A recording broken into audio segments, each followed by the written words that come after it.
The elevator doors opened, and Julia Ashford stepped inside, her arms full of fabric samples that nearly blocked her view.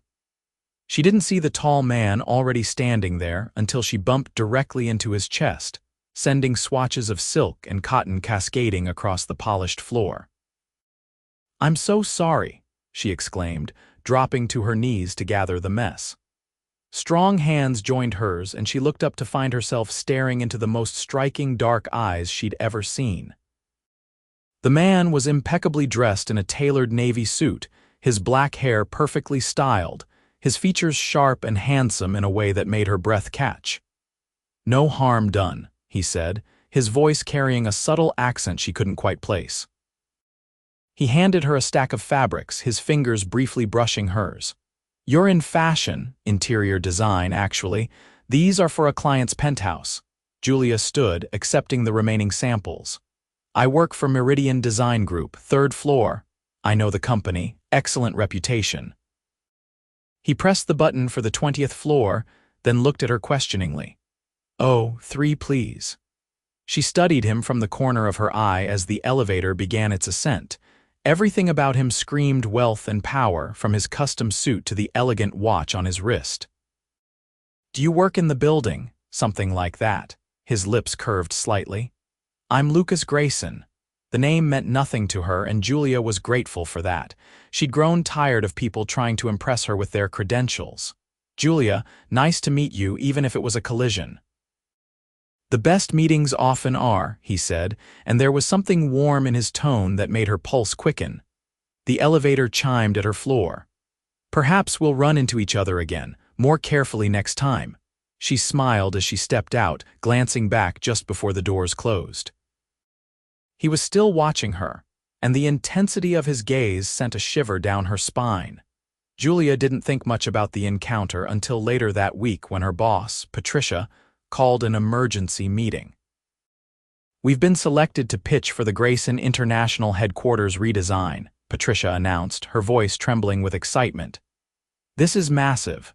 Lucas Grayson himself will be overseeing the selection process." Julia's stomach flipped. "Lucas Grayson, the CEO, you've heard of him." Patricia looked surprised.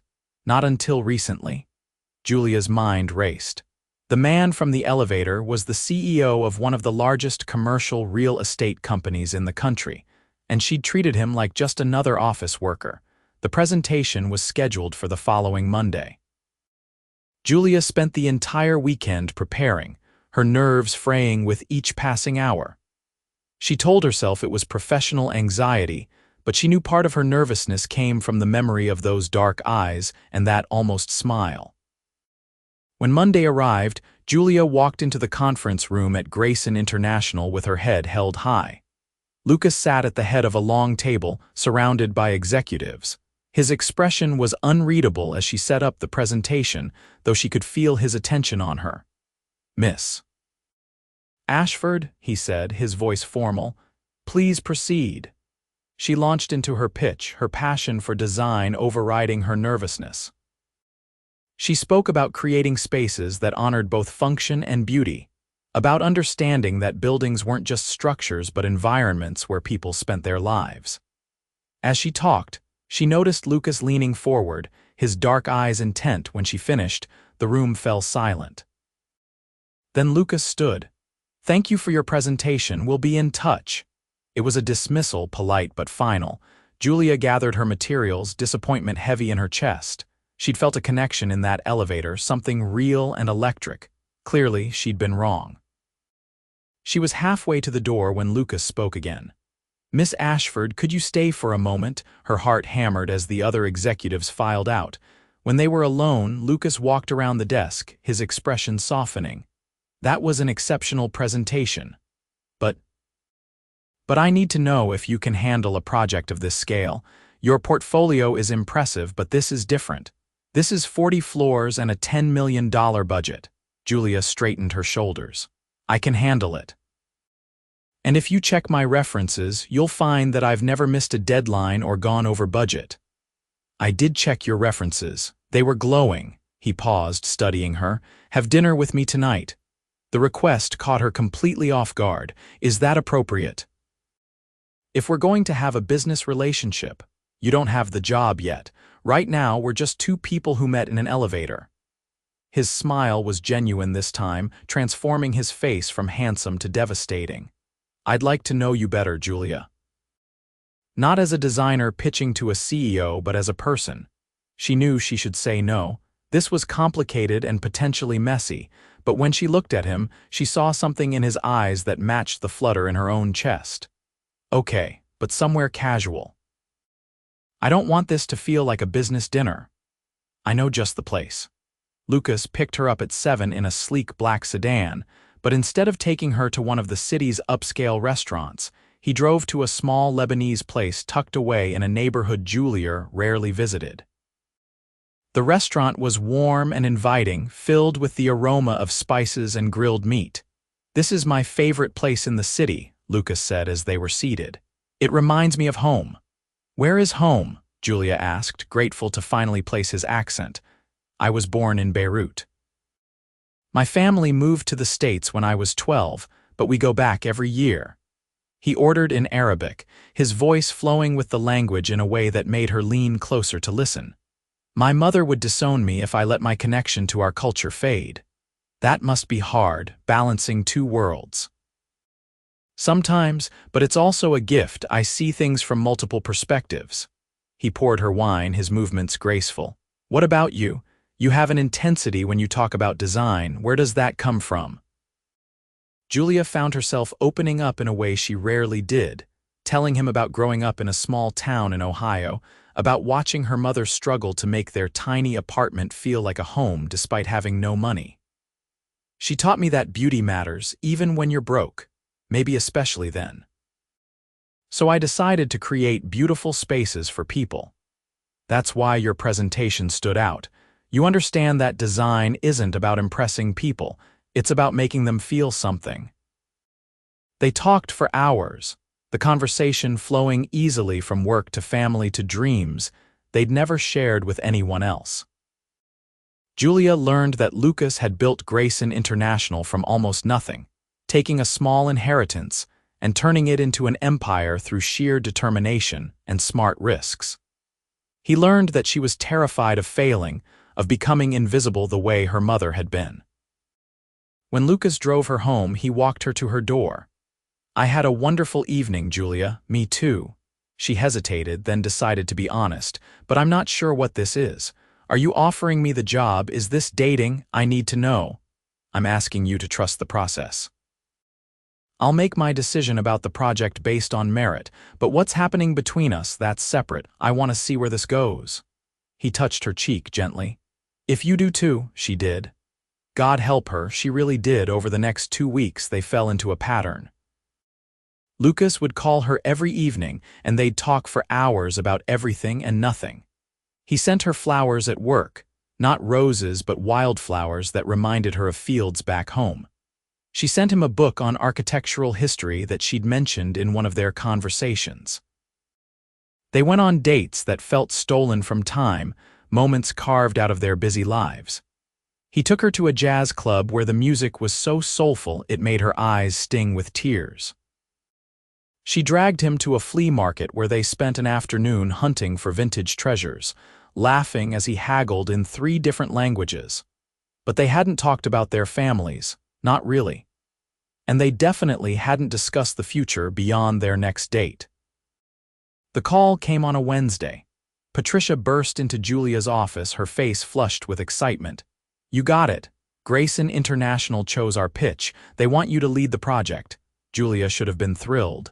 This was the opportunity of a lifetime.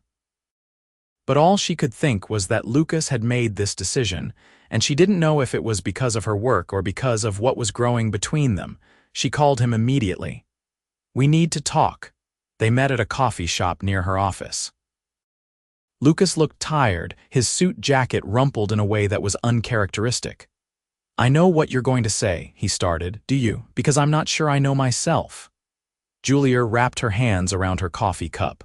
"Did I get this job because I'm good or because you like me?" "You got it because you're the best. I brought in 2 independent consultants to review all the proposals without names attached. Yours scored the highest." He pulled out his phone and showed her the evaluation forms. I removed myself from the final decision specifically to avoid this question. Relief flooded through her. Okay, good. But Julia, I need to know if you want to continue this while we're also working together. Because I do. I know it's complicated, but I haven't felt this way about anyone in a very long time. She thought about all the reasons she should say no. The professional complications, the power imbalance, the fact that they came from such different worlds. Then she thought about the way he listened when she talked, really listened like her words mattered. The way he made her laugh. The way her whole body came alive when he walked into a room. I want to continue this, she said softly, but I need us to be honest with each other about everything. Deal. He reached across the table and took her hand, his thumb stroking her palm in a way that made her shiver. Starting now, I'm falling for you, Julia Ashford. Hard and fast, and it scares the hell out of me. Good, she whispered, because you're not alone in that. Their first kiss happened in his car outside her apartment building. Lucas cupped her face in his hands like she was something precious, and when his lips met hers, Julia felt like she'd been waiting her entire life for this moment. The kiss was gentle at first, tentative, then deepened into something that left them both breathless. Come upstairs, she said against his mouth. Not yet. He rested his forehead against hers. When I come upstairs, I want it to be right. I want to have told my family about you. I want you to have met them. You want me to meet your family, Julia's heart pounded. Yes. But I need to warn you, they're very traditional. My mother especially. She's been trying to set me up with appropriate Lebanese girls since I turned 18. And I'm not appropriate, you're perfect, but you're not what she's expecting. He kissed her again, softer this time. Come to dinner this Saturday, meet them, let them see what I see. Julia spent the next 3 days in a panic. She researched Lebanese customs, bought a new dress that was modest but flattering, and called her own mother for advice.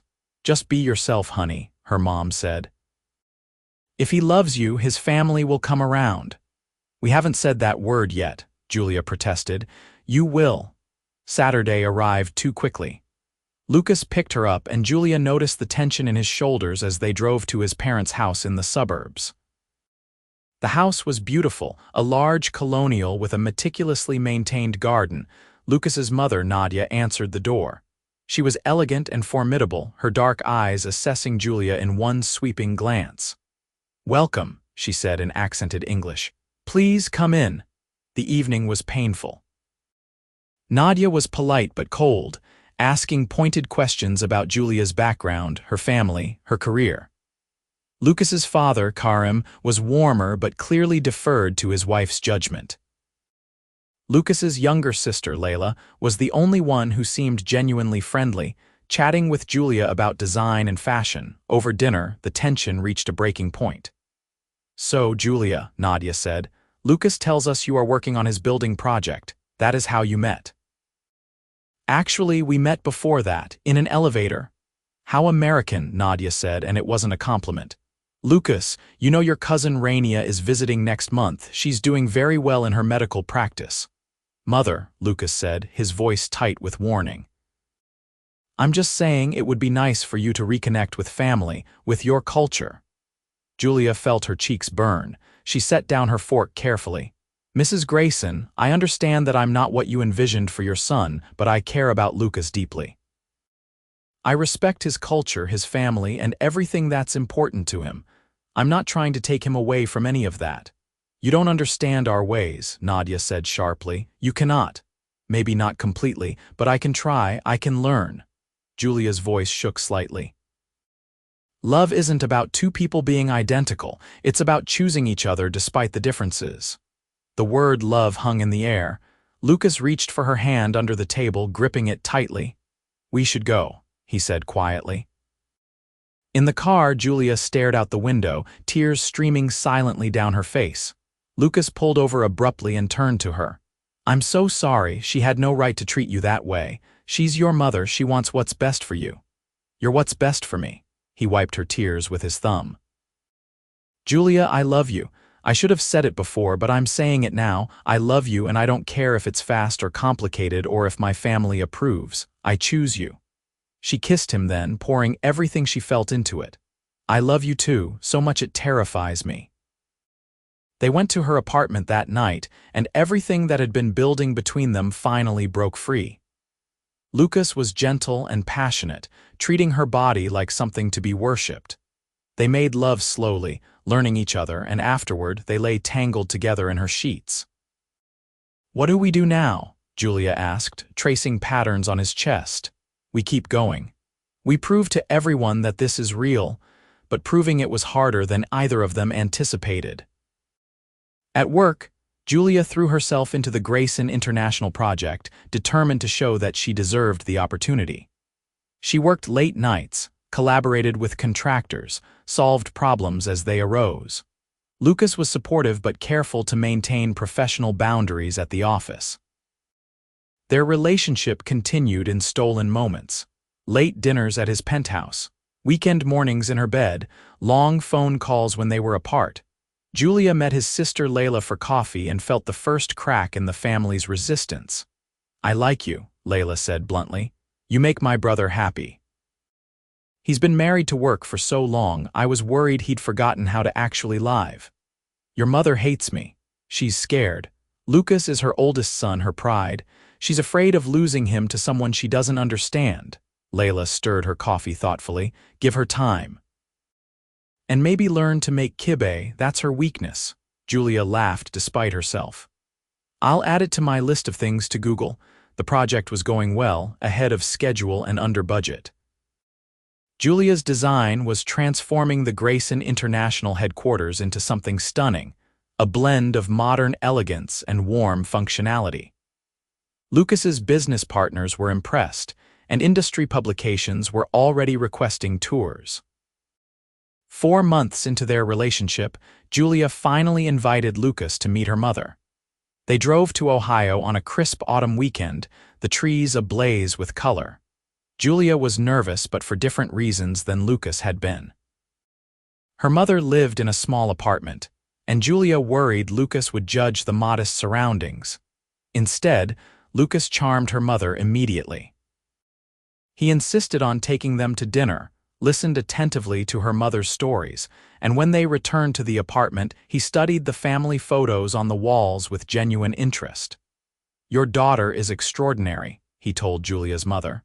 "She gets her strength from you, I can see it." Her mother's eyes filled with tears. "You love her, very much.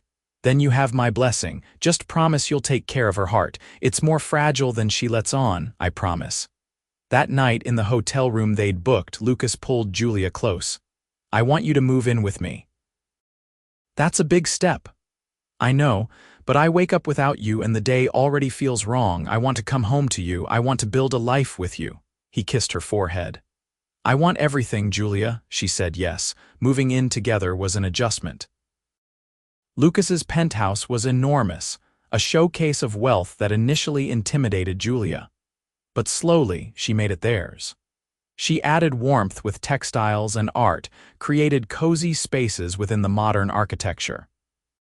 Lucas loved watching her transform the space, loved coming home to find her curled up on the couch with design books or cooking in the kitchen with music playing. They fell into routines: morning coffee on the balcony, evening walks along the waterfront, Sunday breakfast at the Lebanese restaurant where they'd had their first date. Life felt full and right in a way Julia had never experienced, but his family remained a shadow over their happiness. Nadia refused to acknowledge their relationship, and while Karim was more accepting, he wouldn't go against his wife. Only Layla maintained contact, texting Julia regularly and meeting them for dinner when her parents weren't around. 8 months into their relationship, Lucas proposed. They were on vacation in California, walking along a beach at sunset. He stopped suddenly and turned to her. "I had a whole speech planned," he said. "Something romantic and poetic, but all I can think is that I want to marry you. I want you to be my wife, my partner, the mother of my children someday. I want forever, Julia. Will you give me that?" He pulled out a ring, a stunning emerald-cut diamond that caught the fading light. Julia's answer was immediate. Yes, 1,000 times yes. They kissed as the waves crashed around their feet, both of them laughing and crying at once. Lucas swept her up in his arms, spinning her around, and Julia felt like her heart might burst with happiness. But happiness was complicated when it came with family divisions. When Lucas told his parents about the engagement, his mother hung up on him. His father called back later, apologetic but firm. "Give her time, son, this is hard for her." "How much time?" Lucas asked, his voice raw with frustration. "Julia and I are getting married whether she approves or not." Julia watched him struggle with the rift and hurt for him. One night she found him on the balcony staring out at the city. She wrapped her arms around him from behind. "Talk to me," she said softly. "I thought she'd come around by now. I thought once she saw how serious we were, how happy I am, that she'd accept it. Maybe we need to try a different approach. Your mother doesn't know me, not really. She's afraid of losing you to someone she sees as an outsider. What if I showed her that I'm not trying to take you away? That I want to be part of your family, not separate you from it? What are you thinking? Let me go see her, alone, woman to woman." Lucas looked skeptical. "She won't agree to meet you. Then I'll show up uninvited." 2 days later, Julia did exactly that. She drove to the Grayson house with a pounding heart and a box of pastries from the Lebanese bakery Lucas had shown her. Nadia answered the door, her expression hardening when she saw Julia. "I know you don't want me here," Julia said quickly, "but please, just give me 10 minutes. If you still want me to leave after that, I'll go and I won't bother you again." Nadia hesitated, then stepped aside. They sat in the formal living room, tension thick in the air. "I'm not here to convince you that I'm perfect for Lucas," Julia began. "I'm here to tell you that I love him more than I thought it was possible to love another person. And I know you do too. You don't know anything about our love, about what it means to raise a son in a culture that doesn't understand you, to keep your traditions alive in a foreign country. You're right, I don't know what that's like, but I want to understand, I want to learn." Julia leaned forward. "Mrs. Grayson, I'm not trying to make Lucas into something he's not. I love him because of who he is, and that includes his heritage, his culture, his family. All the things that made him the man I fell in love with." Pretty words, but words are easy. "Then let me show you. Teach me to make kibbeh, teach me about your traditions. Let me prove that I'm willing to do the work to be part of this family." Nadia studied her for a long moment. "You would do this, learn our ways. I would do anything for Lucas, and for the chance to have a relationship with his family." Something shifted in Nadia's expression. "You remind me of myself," she said quietly. "When I was young and in love with Karim, stubborn. Willing to fight for what you want. Is that a good thing? It can be, if your intentions are pure." Nadia stood. "Come to the kitchen, I will show you how to make kibbeh, but this doesn't mean I approve of this marriage." "I'll take it," Julia said, following her. That afternoon turned into the first of many. Julia visited Nadia weekly, learning to cook traditional dishes, listening to stories about Lebanon and Lucas's childhood. Slowly, painfully, they built a bridge between their worlds. Nadia was tough and demanding, but Julia saw where Lucas got his intensity, his drive to succeed. One evening, after a particularly successful attempt at making grape leaves, Nadia sat down across from Julia with tea. "My son loves you very much. I love him too. I see that now. I see also that you are making an effort. That matters to me." She sipped her tea. "When you marry Lucas, you will have my blessing, but I have conditions." Julia's heart raced. "What conditions?" "You will have a proper wedding, not just American but Lebanese traditions also. You will raise your children to know both cultures, and you will bring my son to visit Lebanon to remember where he comes from." "I agree to all of that, happily." Nadia's stern expression finally cracked into a small smile. "Good, then perhaps we can plan this wedding together." When Julia told Lucas that night, he stared at her in disbelief. She gave her blessing, she did, and she wants to help plan the wedding. Lucas pulled her into his arms, burying his face in her hair. "How did you do it? How did you win her over?" "I didn't win her over. I just showed her who I really am, And I learned from her. Your mother is an incredible woman, Lucas. She's strong and fierce, and she loves you so much. Like you, he murmured. The wedding planning became a bonding experience. Nadia and Julia's mother met and, to everyone's surprise, hit it off immediately. They collaborated on blending traditions, creating a ceremony that honored both families. Layla served as Julia's maid of honor, and Lucas's father started calling Julia daughter with genuine warmth. The wedding took place on a perfect spring day. They held the ceremony outdoors at a vineyard with views of rolling hills and blooming flowers. Julia wore a dress that combined elegance with modesty, respecting Lucas's culture while still feeling like herself. Lucas was devastating in his tuxedo, his eyes bright with unshed tears as she walked down the aisle. They said their vows in English and Arabic, promising to honor each other's hearts and families. When Lucas kissed her, the crowd erupted in cheers and ululation, the high-pitched celebratory sound echoing across the valley. At the reception, they danced to both American and Lebanese music. Lucas held Julia close during their first dance, whispering, "You're my wife, my wife." "Say it again," she whispered back, "my wife, my love, my everything." Nadia approached them later in the evening, tears streaming down her face. "You are my daughter now," she told Julia. "Welcome to our family." Julia hugged her tightly. "Thank you for giving us your blessing. It means everything. You earned it. You fought for my son for us. That is what family does." 2 years later, Julia stood in the nursery of their home, a beautiful house they designed together that blended modern and traditional elements.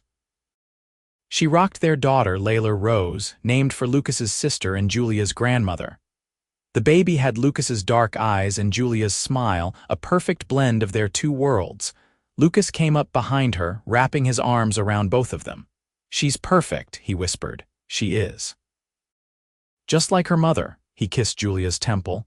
"I never thought I could be this happy. You gave me everything, Julia. A family that accepts us, a love that feels like home, this beautiful life." "We gave it to each other," she corrected. "That day in the elevator when I crashed into you. That was the luckiest accident of my life." "Not an accident, fate." Julia turned in his arms, careful not to wake the sleeping baby. "I love you, Lucas Grayson. I love you, Julia Grayson." They stood together in the soft light of the nursery, a family built on love that had overcome every obstacle. Their families had come to bless them, but they had blessed each other first by choosing love over fear, unity over division, and by building a bridge between two worlds that had created something beautiful and entirely their own. The Grayson International headquarters stood complete downtown, a testament to Julia's vision and talent. But it wasn't her greatest achievement. That was here in this room with the man she loved and the daughter they'd created. This was her masterpiece, a life filled with love, acceptance, and the knowledge that sometimes the most unlikely combinations create the most beautiful results. Sunday dinners alternated between their house and his parents' home. Julia's mother visited monthly, becoming close friends with Nadia. They talked about expanding the house to accommodate more children, about teaching Layla both languages, about the trips they'd take to Lebanon and Ohio so their daughter would know all her roots. But tonight, in this moment, with Lucas's arms around her and their daughter sleeping peacefully, Julia simply felt grateful.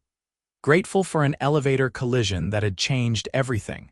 Grateful for a love that had been strong enough to bridge cultures and win over families. Grateful for every challenge they'd faced because each one had made them stronger. Lucas kissed her softly, and in that kiss was a promise of forever, of more children and growing old together, of building a legacy that honored both their families while creating something uniquely theirs. They had taken their different worlds and woven them into something beautiful, proving that love, when it's real and fought for, could overcome anything. And as Julia looked at her daughter, at her husband, at the life they'd built together, she knew with absolute certainty that this was just the beginning of their happily ever after.